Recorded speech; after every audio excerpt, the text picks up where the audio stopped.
Guys आम प्रायतः आमर daily life रे यही सब सेंटेंस बहुत व्यवहार करमती आम कही था समय समय ता उपरे नजर रख, समय समय एठिके आसु थाओ, समय समय मन पकाउ थाओ। गाइज आज आम यही सब सेंटेंस को इंग्लिश रे शिखिबा। मु आपन को कहि रखे समय समय या आम इंग्लिश रे कहि थाउ फ्रॉम टाइम टू टाइम। चलते यार कंप्लीट स्ट्रक्चर जान नबा। प्रथमे आपन को लिखबा पड़िबो complete sentence according to it tense, तापर आपन लिखिबे फ्रॉम टाइम टू टाइम। चलंतु या को किछि एग्जांपल संगरे भलो भाबरे बुझिबा को चेष्टा करिबा।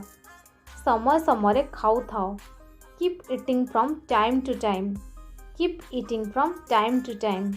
समय समय ता ऊपर नजर रख, keep an eye on her from time to time, keep an eye on her from time to time.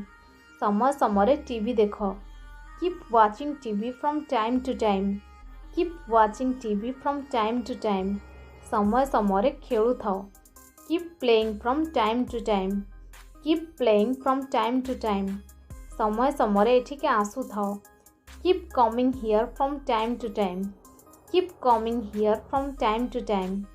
समय समय सेठिके जाओ, keep going there from time to time, keep going there from time to time. समय समय मने पकाउ थाओ, keep remembering from time to time, keep remembering from time to time.